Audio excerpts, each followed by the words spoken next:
Allez, c'est parti pour un tour. On ne pose pas la télécommande, on la met dans la poche. Hop. Alors, vidéo. Alors bonjour à tous. Bienvenue sur ma chaîne. Il faut liker, pousser, tout ça, on s'en fout de toute façon. Ah, vu le résultat. Je vous expliquerai pourquoi les résultats de ma chaîne n'avancent pas. En fait, la lumière, ça paye pas, l'ombre, beaucoup plus. Et en plus, c'est interdit de dire la vérité, donc c'est pour ça que la chaîne fonctionne assez mal. Il n'y a pas le choix. Hein. Si on veut dire la vérité, il faut que ça fonctionne mal. C'est ce qu'on appelle l'algorithme du tri, hein, n'est-ce pas? Et c'est comme ça, en fait. Donc, on va essayer d'être un peu plus connu ailleurs, puisque là, visiblement, ça ne pourra pas aller. Bon, alors là, on va revenir sur alors un sujet qui va et qui vient, on va dire, dans les comment dire, les vidéos HRE, hypnose et machin et trucs, sur les Yeti, Sasquatch, Bigfoot. Donc, bon, alors, on va être très clair. Beaucoup de canals voient quand tu vas chez le Yeti, tu vois qu'il t'emmène dans des espaces métaphysiques, des cavernes métaphysiques, des dimensions supérieures. Il faut arrêter de fumer, hein. Et en urgence. Hein. Donc, bon, toutes ces personnes, en fait, vont voir rien. C'est-à-dire que quand ils se posent la question où il y a un Yeti ou un Sasquatch, en fait, ils arrivent chez un Dédé, point final, et c'est tout. En fait, et du coup après, ça brode ce que le Dédé voit en eux. Ils ont envie de voir un Yeti dans une soucoupe volante, pas de problème, le Dédé leur vend. Et ils ont envie de voir un Yeti qui est métaphysique et qui est spirituel et qui vend des ânes en sac, pas de problème, le Dédé leur fournit tout l'attirail, on va dire, d'une sortie en hypnose à patauger dans un faux décor avec des faux Yétis, avec des fausses informations, et voilà. Bon. Alors bon, l'idée, ça serait de se nettoyer avant d'essayer de sortir, et pas de se nettoyer avec du savon. Hein. Ça marche pas pour les Dédés. Ça marche pour les tâches, mais ça, c'est autre chose. Bon. Alors, on va revenir donc à nos pauvres petits Yeti, Sasquatch & Co. Alors, Lobsang avait parlé de Yeti quand il était jeune. En fait, étant enfant, Lobsang et Mingar et une petite troupe allaient chercher des herbes spéciales. Parce que, bon, au Tibet, ils ont à peu près 8000 simples, donc des herbes, 8000 herbes et potions magiques pour se soigner. Et certaines de ces herbes, ils allaient les chercher dans un lieu spécial qui était secret, parce qu'en fait, tout simplement, c'était une ancienne cité atlante qui a été recouverte par un glacier un petit peu plus tard, quand l'Atlantide a capoté. Donc en fait, Lobsang, quand il était minot, hein, il n'était pas vieux, là, il avait une dizaine d'années. Lobsang, Mingar et puis donc d'autres moines sont montés. Donc en fait, ils montaient en fait, dans la montagne, assez haut, jusqu'à arriver au pied d'un glacier. Bon, expédition hyper dangereuse parce qu'il fallait sauter, faire des trucs de dingue et tout. Donc, ils ont perdu un moine qui a sauté, qui a glissé, qui est tombé dans un ravin de 3000 mètres de profondeur. Donc, bon, il est resté là. On a fait une petite prière pour lui, prière des morts. Donc, en fait, après donc, cet petit incident, en fait, ils aboutissent, en fait, comme ça vous sait, ils aboutissent à une ouverture sous un glacier. Alors, l'ouverture est créée par une source chaude qui, en fait, circule sous le glacier, une petite source chaude. Et de ce fait, ça fait un boyau dans le glacier. Ce qui fait que les Tibétains, en fait, allaient se faufiler par ce boyau. Alors, c'était assez bizarre parce qu'il y avait de la vapeur alors qu'il faisait froid. Donc, l'un de leurs camarades est tombé malade et il s'en est pas forcément remis. Et du fait, en fait, ils ont circulé dans ce boyau d'eau chaude qui était suffisamment grand pour pouvoir passer un Yeti ou un être humain. Et en fait, ils sont arrivés sous un glacier, en fait, et sous ce glacier, il y avait une cité atlante avec des murs et tout ci, tout ça, et des plantes, en fait, de l'époque, en fait, ancienne de cet endroit-là. Puisque finalement, ça faisait une mini-serre avec une température constante, avec une voûte glaciaire au-dessus. Et ils ont passé 2-3 jours à cueillir les plantes qu'ils avaient besoin. Ils ont fait des petits paquets, ils en ont pris autant qu'ils pouvaient. Et puis ensuite, ils sont redescendus avec leur fardeau. Et c'est là qu'ils ont, dans cet endroit spécifique, qui est en fait planqué de chez planqué de chez planqué. Et en fait, pour y accéder, il faut vraiment savoir où c'est. Eux-mêmes ont trouvé en allant dans l'astral, tout simplement, hein, l'endroit. Ils n'y sont pas comme ça allés au compas, parce que c'est introuvable.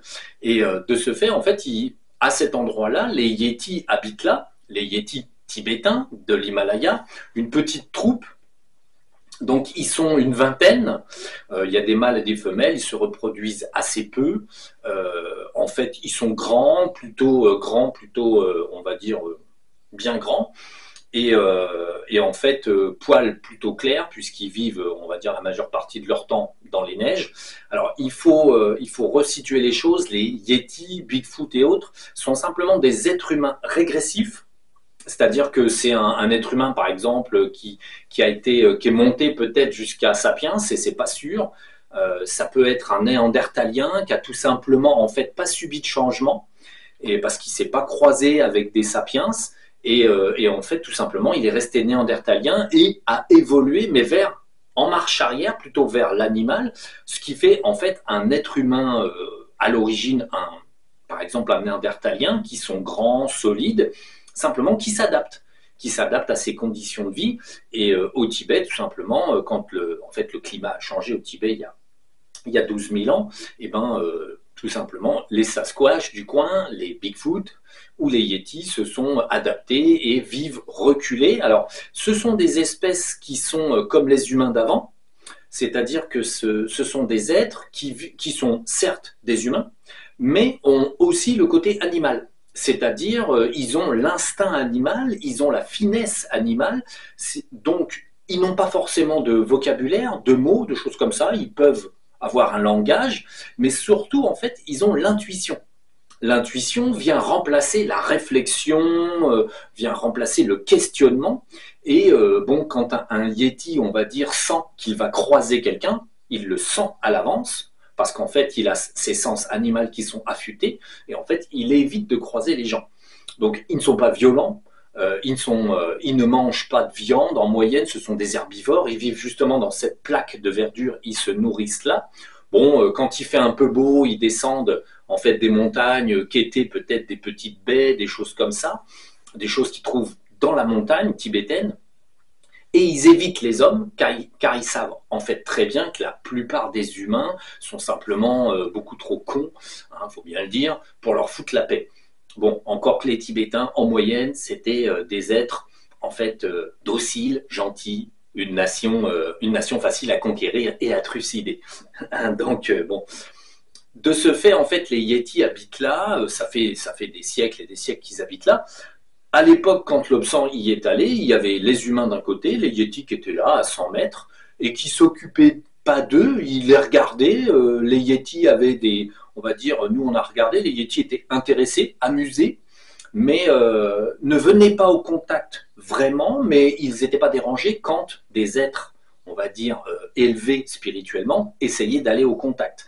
Parce qu'en fait, Lobsang ou Mingyar pouvaient approcher un Yéti tout simplement en communiquant avec lui par télépathie et juste lui dire bonjour, ça ne prêtait pas à problématique. Le Yéti savait qu'il était en confiance parce que son instinct lui disait qu'il n'y avait pas de problème. Donc voilà, c'était nos petits Yétis tibétains qui vivent encore là-haut de nos jours, hein, qui n'ont pas bougé. De toute façon, ils sont introuvables, indélogeables.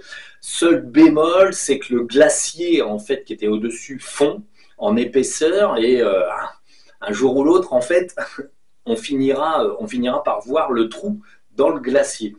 Donc bon, ça c'est pour encore dans quelques années, mais simplement leur cache en fait va peut-être être amené à disparaître et subit certainement des problématiques dues au réchauffement climatique global, dû au soleil bien sûr pour ceux qui ont suivi.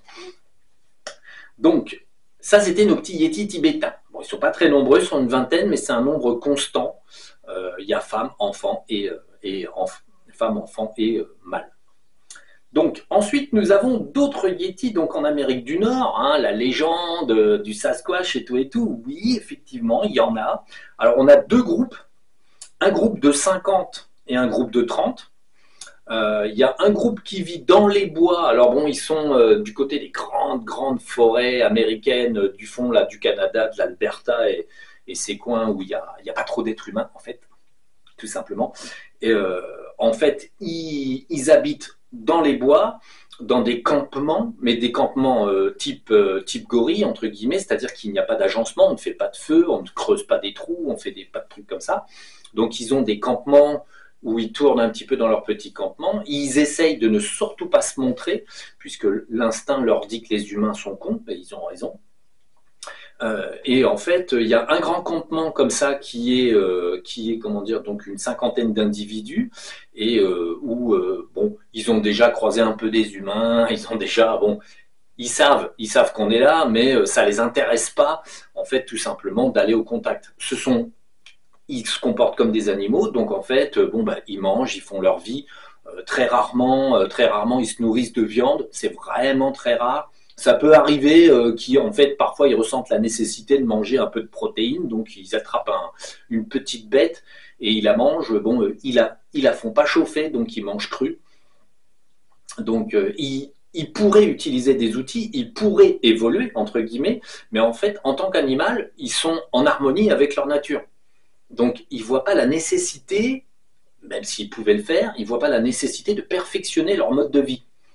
Ils sont bien comme ça. Ils n'ont pas froid, ils ont de la nourriture, voilà, ils sont tranquilles. Le point commun entre tous les Yétis, Sasquatch et Bigfoot de la Terre, ce sont des êtres tranquilles, naturels.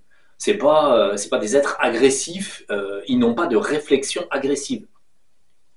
Donc là, aux États-Unis, le groupe de 50, ils sont dans les bois et ils ont un point de en fait, de recul.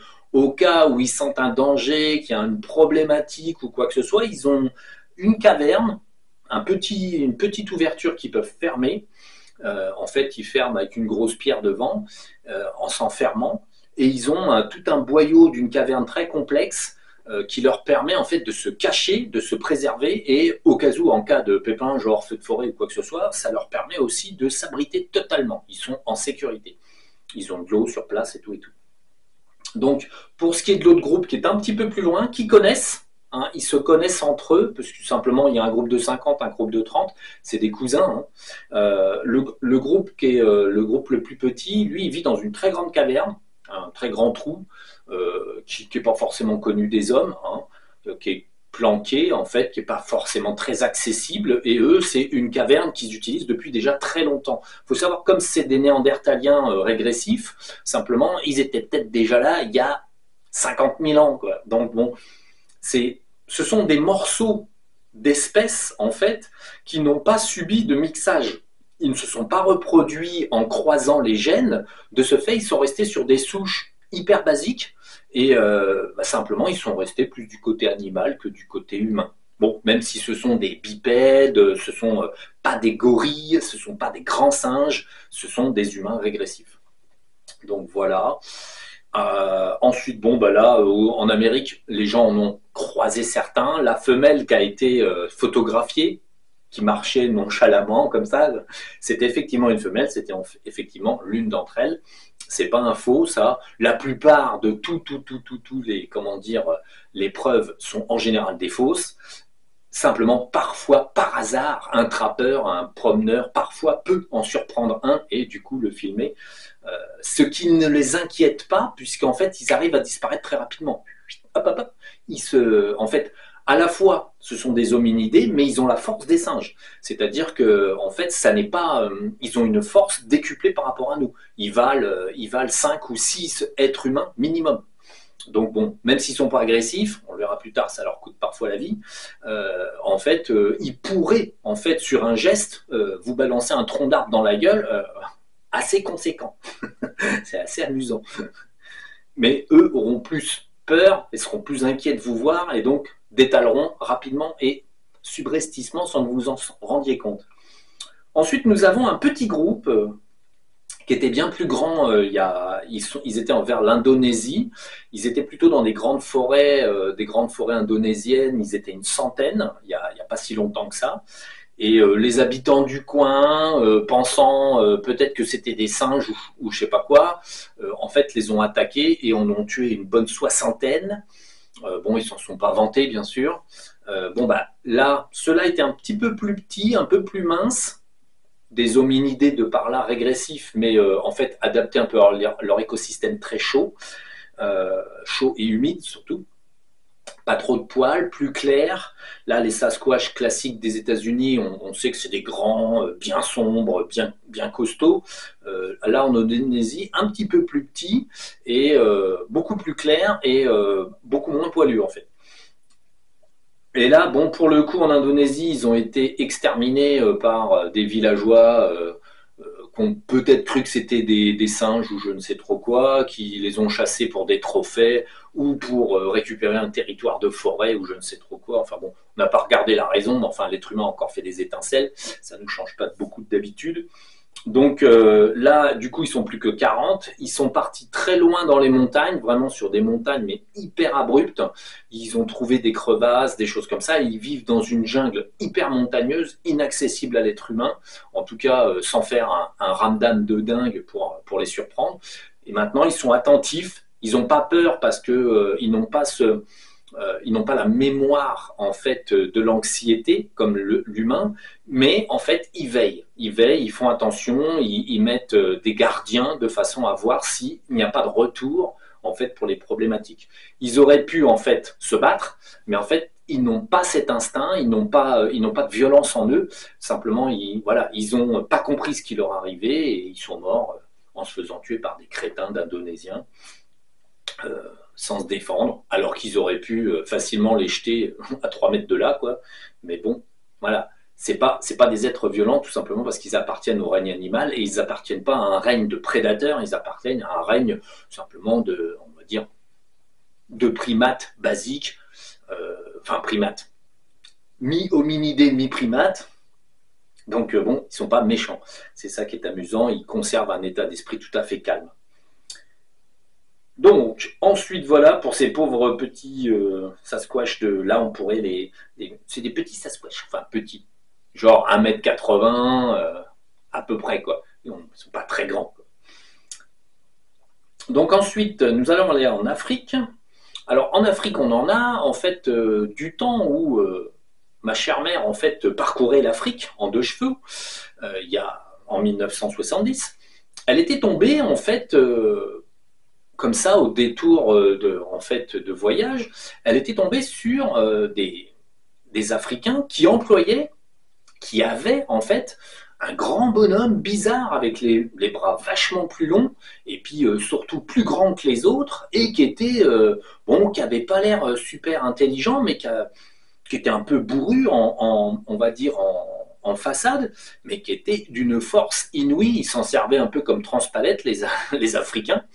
Et ma mère, en fait, s'était renseignée, elle m'a dit, mais c'est quoi et en fait, un Africain lui avait dit que c'était en fait c'était une ethnie qui vivait reculée et qui, les Africains savaient très bien qu'ils existaient, mais simplement, ils n'en parlaient pas aux Blancs parce que, par exemple, ils ne voulaient pas que les Blancs, en fait, disent que les Africains étaient encore plus arriérés. En fait, ils avaient tellement peur du jugement des Blancs qu'ils, surtout, ils n'en parlaient pas aux Blancs pour pas que les Blancs viennent dire « Ah, les Africains, t'as vu, ils sont vraiment proches du singe ». Donc là, c'est pareil, c'était une ethnie de Sasquatch, donc de petits Bigfoot africains, donc peau noire, très grand, très fort, pas trop poilu, moyen, euh, et un petit air très très néandertalien. Donc bon, ils sont encore là, ils ont un petit peu reculé en fait, leur campement a reculé un petit peu parce que l'Afrique moderne évolue. Donc en fait, là, ils ne sont plus qu'une vingtaine. Ils se reproduisent, ils font leur petite vie. Il y a un homme qui vient, qui regarde si tout va bien, en fait, un Africain du coin, là, qui sait très bien qu'ils sont là. Donc il vient un peu régulièrement, pas trop près. Il les regarde juste, il s'échange des regards et puis il regarde surtout si tout va bien, en fait, s'il n'y a pas de soucis. Et il fait très attention à ce qu'on ne le voit pas, parce que à l'époque en 1970, à la rigueur, l'Afrique, c'était des gens sympas. Ça restait encore un pays où bon, il se passait des trucs, mais c'était pas encore la Bérésina. Aujourd'hui, l'Afrique, si on peut faire du pognon avec n'importe quoi, ces pauvres êtres, en fait, représenteraient une manne d'argent. Donc il y a quelqu'un de bienveillant qui veille sur eux, mais il évite totalement de reparler d'eux et que la connaissance qu'ils existent, en fait, se propage. Bon, je vous rassure, de toute façon, quand je fais la vidéo, vous ne pourrez pas trouver où ni comment, puisqu'en fait l'Afrique c'est grand, c'est comme le Tibet, c'est comme en fait l'Amérique du Nord. Vous pourrez chercher tant que vous voulez, en fait vous ne trouverez jamais. Donc on peut dire qu'ils existent, on peut décrire comment ils vivent, mais je ne donnerai pas le lieu où ils sont, parce qu'en fait ça n'a pas d'intérêt. Ce sont simplement des formes humanoïdes humaines régressives qui vivent là, quoi. Là, cette vidéo ne sert qu'à dire qu'ils sont là. En fait, effectivement, c'est un reste très ancien de l'humanité. Donc voilà, voilà. Alors bon, ceux d'Afrique sont bien costauds, hein, bien décuplés. Alors amusant, nous en avons en Australie. Et alors ceux-là, ils sont amusants, ils ressemblent vraiment à des Chewbacca. Ils sont 20, ils ne sont pas très nombreux, ils habitent dans un coin où il y a une grotte. En fait, ils habitent tout près du temple du multivers. Ils sont dans les grottes du temple du multivers. Donc, le temple du multivers, c'est un endroit où en fait il y a des cavernes jardiniers de la Terre avec des technologies immenses. Et ces êtres-là, en fait, habitent là depuis toujours. En fait, ils sont en Australie depuis des milliers d'années. Et ils habitent là, dans un coin vibratoirement hyper élevé, en fait, parce que la caverne du multivers, c'est au taquet. Alors les Australiens, donc les aborigènes australiens, savent qu'ils existent. Ils le savent, ils ne savent pas vraiment où ni quoi que ce soit, ils savent très bien qu'ils existent, ils n'en parlent jamais, c'est top secret dans leur esprit, puisque c'est la nature, en fait, ça fait partie de leur légende et ça fait partie de leur folklore, donc ils ne disent pas qu'ils sont là. Alors bon, de toute façon, ils sont vraiment introuvables parce que le chemin qui mène à leur petite grotte qu'ils exploitent depuis des milliers et des milliers d'années, en fait, est totalement introuvable. Il faut vraiment approcher à 1 mètre pour voir qu'il y a une trace de passage d'animal, puisque c'est un peu piétiné, mais bon, c'est pas, voilà, on ne peut pas détecter en fait la présence de qui que ce soit, et en plus ils ont une couleur assez comme les Chewbacca, là ils sont très grands, ils sont assez grands, bien poilus, très Chewbacca en fait dans l'allure, ils marchent vraiment de façon très très ample, et ils sont marrants, quoi. Donc ils sont pas très nombreux, et bon voilà, ils sont totalement introuvables parce que je dirais que s'ils s'accroupissent au sol, avec la couleur qu'ils ont sur le fond australien, vous ne verrez jamais qu'il y a un Sasquatch là, parce qu'ils peuvent littéralement se fondre dans le paysage on va dire, de cette couleur-là, ocre, un petit peu ocre, le paysage. S'ils sont à 50 mètres de vous, ils s'accroupissent, vous ne les verrez pas. En fait, je pense qu'ils connaissent bien leur technique de camouflage. Ils sont assez, de toute façon, comme tout type, en fait, d'être naturel, ils sont hyper instinctifs et ils peuvent être à 3 mètres de vous, vous pouvez très bien ne pas les voir, parce que ils font partie de la nature, mais pas vous. Donc bon, c'est assez amusant. Ensuite, Brésil. Au Brésil, dans le sud, vraiment Brésil, donc Amérique du Sud, Brésil, on a 30 donc un petit groupe isolé. Alors bon, bah, eux, ils sont dans la situation de toutes les espèces qui vivent dans la grande forêt brésilienne, hein, la grande forêt tropicale. Le problème qu'ils ont, c'est qu'ils sont obligés de bouger continuellement parce qu'en fait, ils fuient la déforestation, ils fuient l'humain, ils fuient le résultat de la destruction de leur écosystème. Donc régulièrement, bah, ils refuient un peu plus loin pour ne pas entendre les hommes, pour ne pas les voir. Bon, ils sont... on va dire comme tout être naturel, bon, bah, ils se rendent bien compte que leur habitat réduise. Ils sont pas anxieux, ils sont pas fâchés, mais en fait, ils sont obligés de reculer pour ne pas avoir de contact répété. Alors, il faut savoir qu'au Brésil, ils sont absolument pas connus.